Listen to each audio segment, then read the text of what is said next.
EuroTrip's one of the funniest comedies of the 2000s, but it also has a tragic and frustrating story surrounding it. The film ruined several careers. A song from the film allegedly got stolen, and oddly, the studio seemed to intentionally cause all this chaos. The deeper you look into it, the harder it is to tell whether this movie just failed, or whether it was set up to fail. Because EuroTrip had literally everything you needed to make the next massive teen comedy: the right era, the right genre wave, recognizable faces, major studio backing, and one of the most highly sought after screenplays of all time. Which is exactly why what happened next makes zero sense. When EuroTrip came out in 2004, raunchy teen comedies were still one of the safest bets in Hollywood.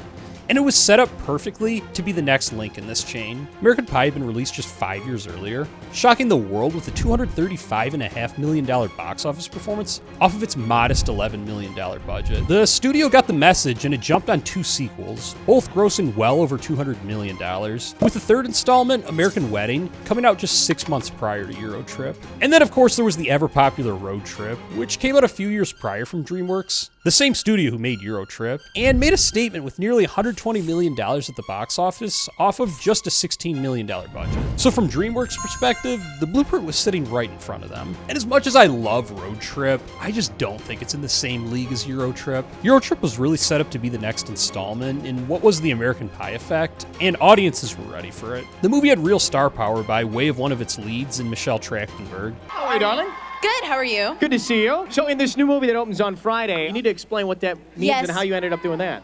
Well, the movie is called EuroTrip, and Yeah. it's very, very funny. It's from the people that brought you Old School and Road Trip. There's a whole bunch of, naked guys, naked girls. It's very funny. She was well known for her roles in kids' movies and television shows, including the title role in Harriet the Spy, a lead role in Inspector Gadget, the host of the television show Truth or Scare, and a role in Buffy the Vampire Slayer. It all really worked out kind of perfect, though. I mean, she came onto the scene in the mid-90s, so by the time EuroTrip came out, a lot of the audience that grew up watching her was now old enough to buy a ticket to an R-rated comedy. It was no doubt a culture shock, though, to see her in such a mature role. Isn't this a departure for you since, you're 18 years old now and you're in EuroTrip? Yeah.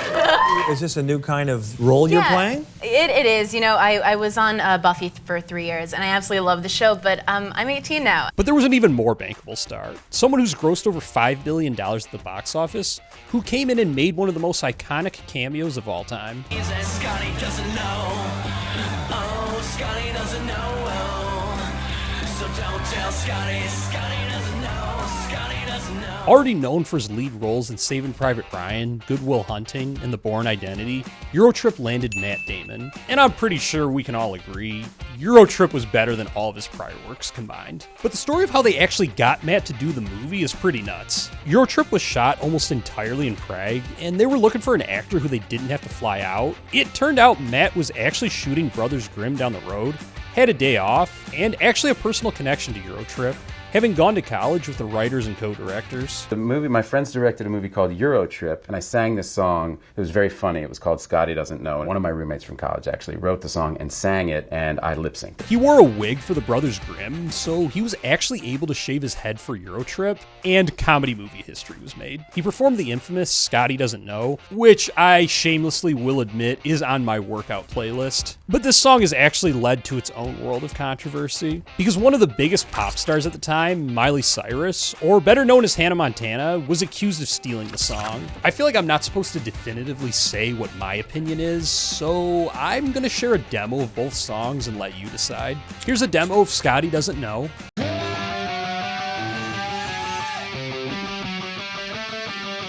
And here's Miley's Rockstar. Yeah. But Rockstar peaked at 81 on the Billboard Hot 100, and Scotty Doesn't Know made it to 78. So I guess Lestra got the last laugh. And all this comes before we get to the clearest sign that DreamWorks expected EuroTrip to be a hit, because the film also had one more advantage that should have led to a box office explosion. The movie was made by the guys behind the most successful sitcom of all time. After taking over the television world with Seinfeld, Alec Berg, David Mandel, and Jeff Schaffer set out to take over the film world and wrote EuroTrip, and eventually co-directed it. You may notice right now that there's 3 of us, but there's only one name on the director that gets the director credit. That's because the Directors Guild of America wouldn't let the three of us have a three-man director credit. Yeah, they're not fans of the three-man directing team. And DreamWorks didn't treat this like some throwaway comedy script either. According to Yahoo, the script sold for $3.9 million, making it the 7th most expensive screenplay sale of all time. For comparison's sake, American Pie's screenplay sold for $650,000, or in other words, EuroTrip's screenplay sold for 6 times more than the screenplay of one of the biggest teen comedy hits of all time. Simply put, DreamWorks wasn't just hoping the movie would do well, they were betting big that it would become the next American Pie, and I can personally see why it sold for so much. I've read a ton of comedy movie screenplays from this era, and I can confidently say that EuroTrip is the funniest I've ever read. So by the time cameras started rolling, EuroTrip looked like one of the safest comedy bets imaginable, which is exactly why what happened at the box office feels so insane in hindsight. But here's where it gets even more frustrating. EuroTrip didn't just have potential on paper, it actually delivered. I watched EuroTrip for the first time 6 years ago when I first fell in love with comedy movies and was on a crazy binge. I'd cycle through most of the highly successful teen comedies and was looking for more low-key ones. And when you're doing that, you come across a ton that are fun, but are also borderline soft porn. Not exactly good movies, if you know what I mean. But EuroTrip was none of that, and quite possibly the most pleasant surprise I've ever had watching a movie. Like, it's genuinely funnier than several classics, including American Pie and Superbad. It's got literally everything you could ever ask for in a teen comedy, from the outrageous characters. If you're Manchester United supporters, sing the Manchester United song. I'm not much of a singer. Sing! My baby takes the morning train. He works from 9 to 5, and then the best freaking team in all the land. Woohoo! Pretty damn good, lads! Yeah! To the killer one-liners. I'm in love with my pen pal. I'm in love with Mike. I was actually expecting this. I'm flattered you picked me to come out to first. And don't worry about telling your folks, because I think they already know. No, you idiot. Mike is a girl. He's the girl, and you're the girl, and sometimes you're both the girl. To some of the most memorable set pieces of all time. Oh, brother, please don't hurt me. Oh, no, you're fine. It's good. Give me cash. You got cash? Oh, take it all, you dirty girl. What? Oh, I love you. Scotty Doesn't Know? You know there are a lot of other empty compartments. Ah, si. Scusi.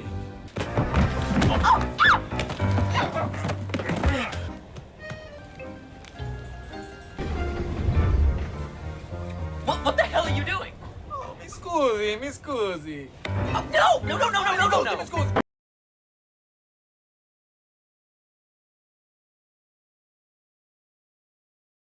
Ever seen this movie before, that alone should be enough to add it to your watch list.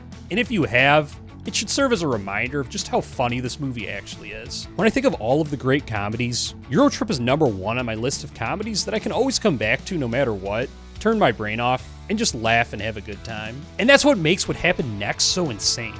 This wasn't just some bad movie that got rejected. It was actually a really great comedy, yet somehow audiences barely showed up. To say EuroTrip had a poor performance at the box office would be a massive understatement, because it didn't just flop, it had one of the most devastating box office runs of any comedy movie in the 2000s. And the worst part is how preventable all of this was. EuroTrip cost $25 million, opened on February 20th, 2004 to just $6.7 million, and finished its entire theatrical run with just $22.6 million. Which I know, $22.6 million versus a $25 million budget might just sound like a minor shortcoming, but when you take into account that movie theaters keep roughly 50% of all box office revenues, the story gets a lot more grim. DreamWorks only got to take home just over $11 million, or in other words, less than half of its budget.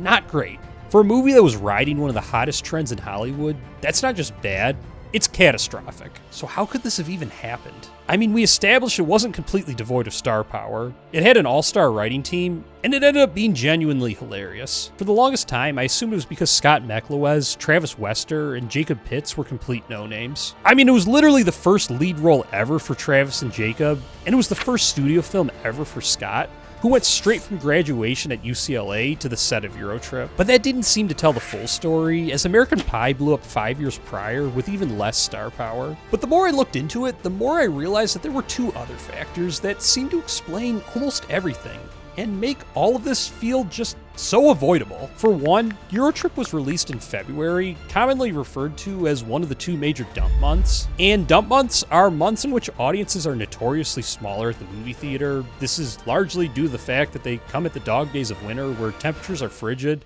The roads often aren't safe to drive on. Parents are reacclimated to kids going back to school. Oh, and movies are also competing with the NFL playoffs, including the Super Bowl, which is the biggest night of the year. You probably notice this if you go to the movies frequently. Those January and February releases tend to be absolutely brutal. Like, I often find myself asking, how did this movie even get greenlit? So right away, EuroTrip was being asked to survive in one of the worst possible release windows. And that alone would be frustrating, but what the studio did next makes the story absolutely infuriating. Just for comparison, let's look at some of the biggest teen comedies from this era, like American Pie, Road Trip, and Superbad. Do you notice how all of these were either spring or summer releases? But this was just one piece of the puzzle, because even if releasing in February was an uphill battle, it wasn't insurmountable. I mean, Deadpool, 50 Shades of Grey, and even Black Panther were released in February, so it's definitely doable. But this is where things got a lot uglier. Travis Wester, who plays Jamie, sheds some light onto what else went wrong. P&A department, they wanted to go in sort of a more artsy, serious direction. They wanted to win Oscars.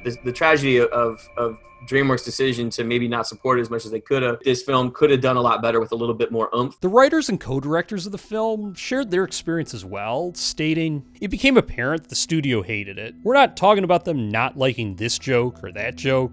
We're talking about this unfortunate sense that it was beneath them." And when they asked DreamWorks' head of marketing why they even made the movie, she said, "I don't know." They even said legendary producer Ivan Reitman abandoned them and tried to turn it into a PG-13 movie, but that they walked in one day to watch the cut, and it really sucked. Releasing in February is one hurdle, but when the studio that made it won't even support it, it's dead on arrival. And it really makes you wonder, how could DreamWorks even do such a thing? Like, even if the movie ended up being atrocious, I would expect the studio to throw all of its weight behind it, given the fact that they spent the 7th most money of all time to acquire the script. But to think the finished product was actually good and the studio still made this reckless decision is something I'll never understand. And once that happened, the people with the least power in the whole equation were the ones who got buried by it. And the people who paid the price weren't the executives, but instead the young cast whose careers were tied to this thing working. It's not just as simple as DreamWorks lost $10 million. Boo-hoo.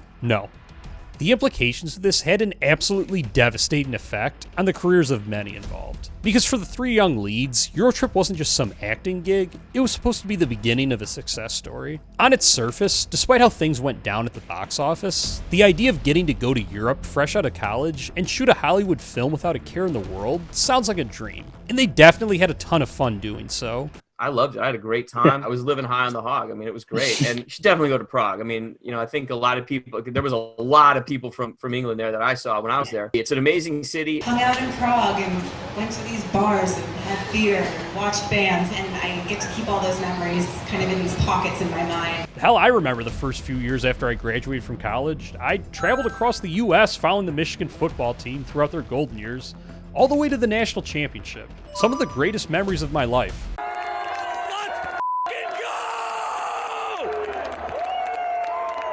But for one, they made very little. The only public salary is Jacob Pitts for $100,000, but given he was on screen just as much as Scott, I can't imagine anyone else made much more than $100,000. And I know that's a lot of money, especially for a young adult, but that's not enough to carry your finances for the rest of your life. Because, well, DreamWorks' decision to essentially tank this film completely killed Scott, Jacob, and Travis's career before they even began. Just look at their filmographies. Literally none of these guys ever got to star in a major studio film ever again. In fact, Jacob Pitts was the only one who even got to appear in a major studio film ever again. And it was for a minor supporting role in the 2008 film, 21. Judging by their filmographies, Travis seems to have completely phased out of acting, and after almost a decade off, Scott's best case scenario has been booking a supporting role in a super low budget indie film. But it didn't have to be this way. Literally all 3 of these guys could have been legit movie stars and household names within comedy had DreamWorks put any effort whatsoever into making EuroTrip a success. And the easiest way to see that is to compare them to what happened when movies like this actually succeeded.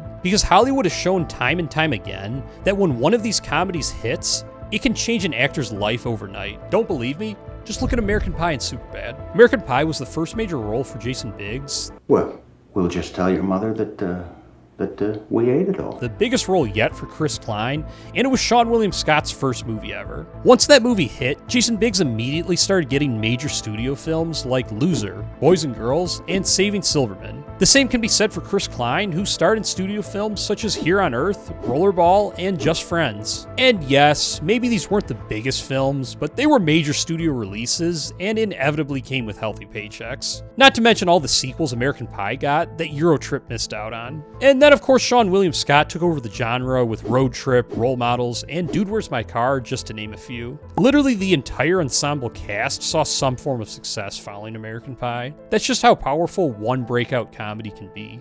It doesn't just make money, it creates careers. And you see the same thing with Superbad. You changed your name to McLovin? What kind of a stupid name is that, Fogel? What, are you trying to be an Irish R&B singer?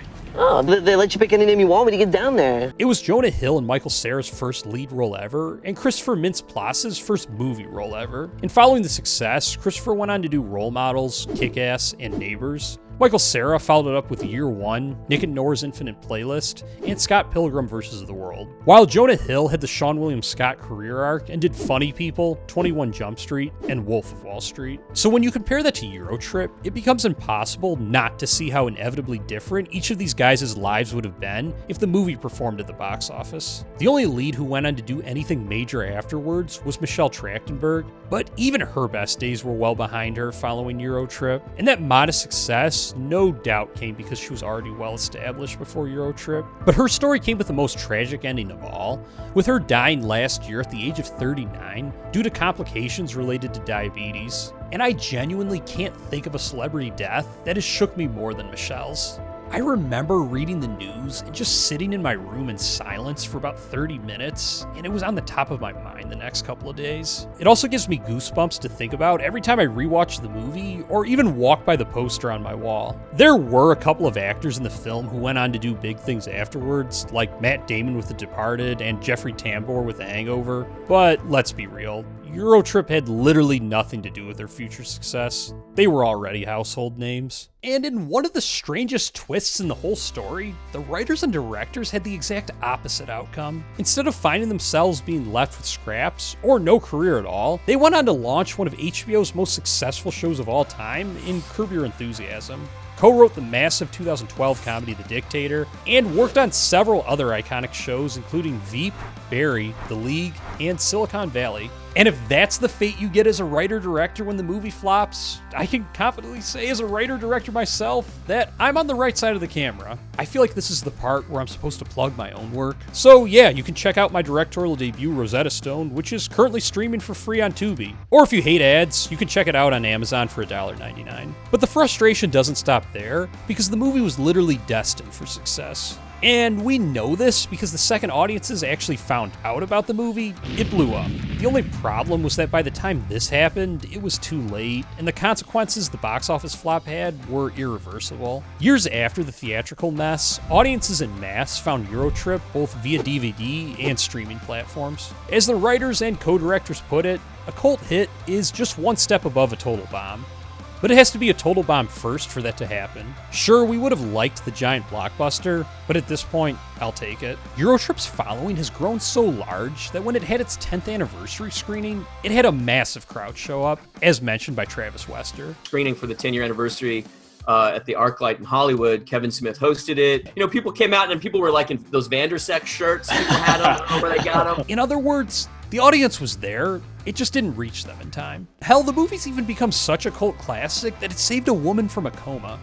No, seriously. Nick Cloutman of Lustra, the band behind Scotty Doesn't Know, outlines one of the most memorable stories we were approached with. There was this girl. She said her friend was in a car with some people to get pizza, and the car got T-boned. This girl was dragged out by the car paramedics and was put on a stretcher and ultimately went into a coma. As she was slipping into this coma, her phone started ringing and she had the Scotty Doesn't Know ringtone. In her dazed state, she started singing along to it. It's become one of the most beloved comedies of the 2000s and has even saved someone from a coma. I think it's time DreamWorks admits its mistake, apologizes for what it did to the careers of those involved, and offers up a sequel as a mea culpa. If you love EuroTrip, you probably missed this style of unfiltered comedy. We've come all the way from America. That guy in the orange jacket is mentally. See see, I can tell. Have a very special day for a very special little man. You probably also feel like it's never coming back. But huge news. It's actually already on its way back, and the Scary Movie 6 trailer proves just this. Marlon Wayans, the writer of the film, even said it's his mission to bring back this exact style of comedy. And there are actually several other comedies just like this being released in the next year. I share all the good news,